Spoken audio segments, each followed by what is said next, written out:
Conozco el cambio climático desde la geología. Sé que hemos tenido más o menos unos 350 cambios climáticos en 4.500 millones de años de evolución. Sé que el planeta Tierra aloja la vida hace 3.500 millones de años. Sé que la Tierra propicia estrategias para mantener la vida desde hace más o menos 2.500 millones de años, cuando se creó, digamos, la primera forma de atmósfera. Sé que el planeta estaba intoxicado y se ha desintoxicado. Sé que es un poco arrogante decir que vamos a salvar el planeta no necesita de nosotros para salvarnos, creo que el planeta se salva solo, pero creo que lo que sí tenemos que salvar nosotros es la especie humana, un tanto arrogante y muy frágil frente a la respuesta que el planeta le está dando en relación, digamos, con sus prácticas inadecuadas. Nosotros estamos en este momento en un planeta en el cual cerca del 70% del agua que hay en el planeta pues no es dulce, ¿cierto? De la dulce únicamente de ese 30 solo podemos aprovechar como el 2 o el 3%. Ese pues es una cifra que lo único que nos dice es que el agua que tenemos es finita y que tenemos que cuidarla. Tenemos una serie, digamos, de situaciones que limitan la disponibilidad del agua en el planeta, que están relacionadas con la variabilidad y el cambio climático, porque de estas condiciones dependerá la circulación atmosférica y de la circulación atmosférica del ciclo hidrológico. Tenemos unos problemas en relación con el acceso al agua potable, porque si bien hay agua dulce, pues hay que potabilizarla y tenemos problemas en el acceso al agua potable, pero también tenemos problemas en el enfoque que le damos al agua potable, porque nos damos el lujo de decir que este es un recurso escaso, pero potabilizamos agua para lavar carros o para lavar calles, etc. Utilizamos muchísima agua que no necesitamos potabilizar, nos cuesta un cojonal de plata para botarla, pues. Entonces, además, digamos, de la escasez de agua potable, digamos que tenemos un uso inadecuado de esa agua potable. Un país con una oferta como la que están viendo ustedes ahí, una precipitación promedio de 3.000 milímetros año, eso es una maravilla. En sitios donde menos tenemos precipitación en La Guajira con promedio más o menos de 300 milímetros año, que no, sin embargo no son críticos, y allá tenemos aguas subterráneas, ¿cierto? En fin, tenemos una oferta generosa, tanto en agua superficial como en aguas subterráneas. En aguas subterráneas el 75% del territorio nacional en superficie tiene la posibilidad de explotación de aguas subterráneas. Y esas aguas subterráneas están en todas las cuencas sedimentarias de Colombia, en ambientes vulcanoclásticos, es decir, que únicamente tendríamos restricción en ambientes iñocristalinos como la cordillera central, el macizo de Santander, el macizo de Quetano, el macizo de Garzón, y el escudo de la Orinoquía, el escudo guayanés. De resto, básicamente tenemos agua en todo el país, agua subterránea. Tenemos uno de los picos pluviométricos más altos del mundo en el Pacífico y tenemos las condiciones, digamos, deficitarias localizadas básicamente en la cordillera, en la zona andina y en la zona del Caribe, que es donde está la mayor parte de la población, que es donde está la mayor parte del problema, que es la zona que van a ser más afectadas por cambio climático, están siendo más afectadas, que son las que más afectan por fenómenos extremos, etc. Eso, digamos, es la paradoja que tenemos que aprender a manejar. Estos son datos de Colombia, también interesantes. Un rendimiento como el que aparece en la última parte, que dice el rendimiento de 58 litros por segundo por kilómetro cuadrado, también es una maravilla, ¿sí? El problema es cómo manejamos eso, ¿cierto? Ahora quiero decir que 58 litros por segundo kilómetro cuadrado no es en todas las partes del país, hay sitios donde tenemos, digamos, condiciones deficitarias.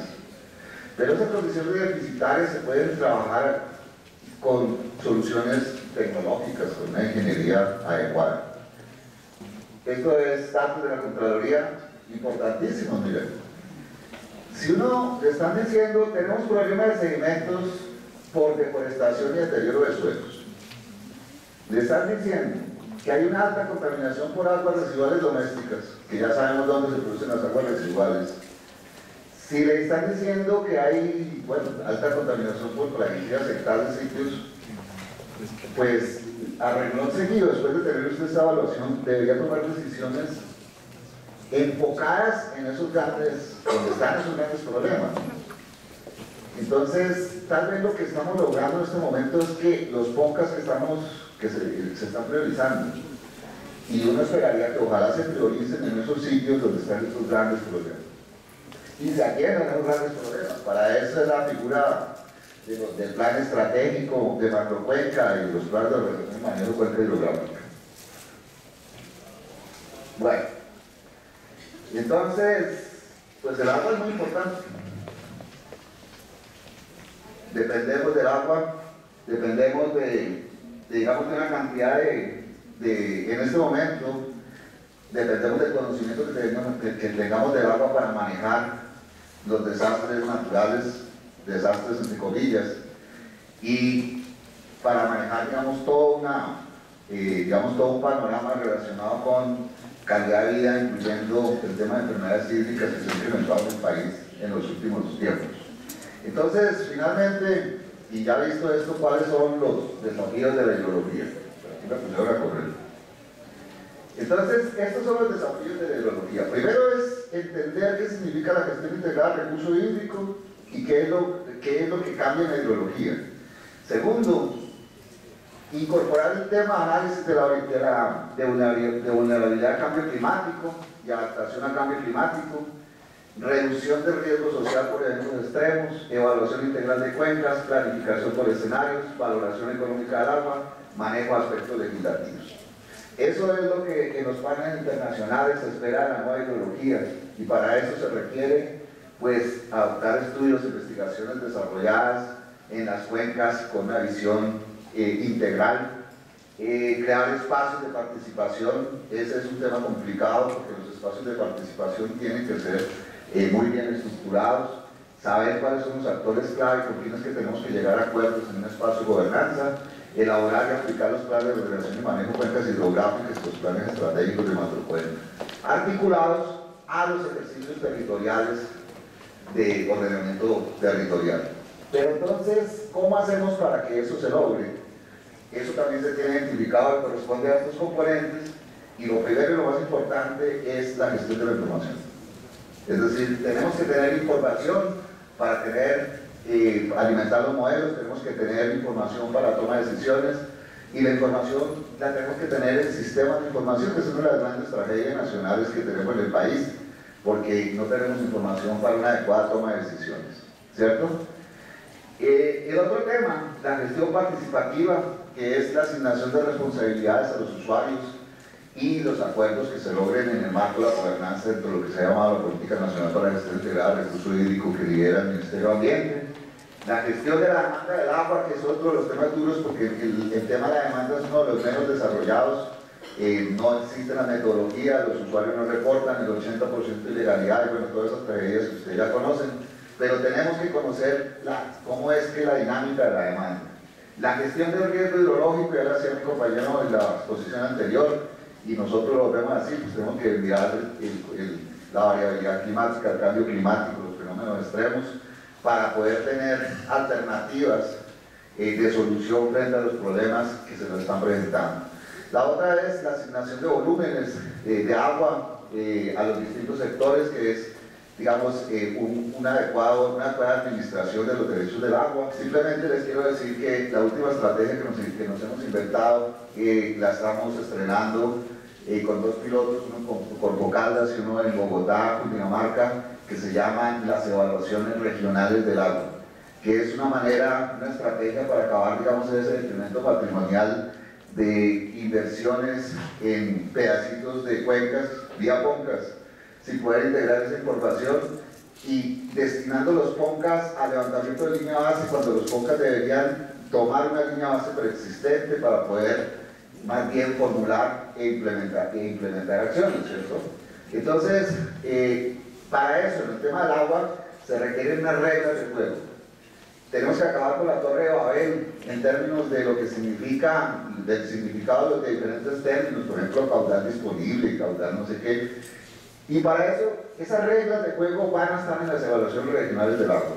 Nos estamos jugando esta herramienta en un piloto con la Secretaría de Ambiente, con la CAR, con el POPAE, con el PREPAC, con la Gobernación de Cundinamarca, con una cantidad de actores para poder demostrar que esta es la forma como debemos hacer la gestión adecuada del recurso hídrico. El otro piloto es Corpo Caldas. Tenemos un año para sacar el documento final, el 2 de agosto de 2013.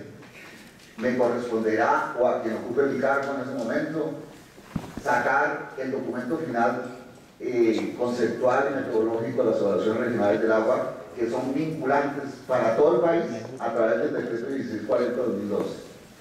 Uno. Y dos, tengo que sacar este año el protocolo del agua, y las corporaciones tendrán a partir del 2 de agosto de 2012 3 años más para poder implementar las evaluaciones regionales del agua. Yo pienso que las noticias son buenas, son alentadoras. Bueno, lo importante es que esta iniciativa está articulada con el PRIC, que es una de las cosas buenas, como aprovechamos, digamos, la plataforma que tiene el PRIC,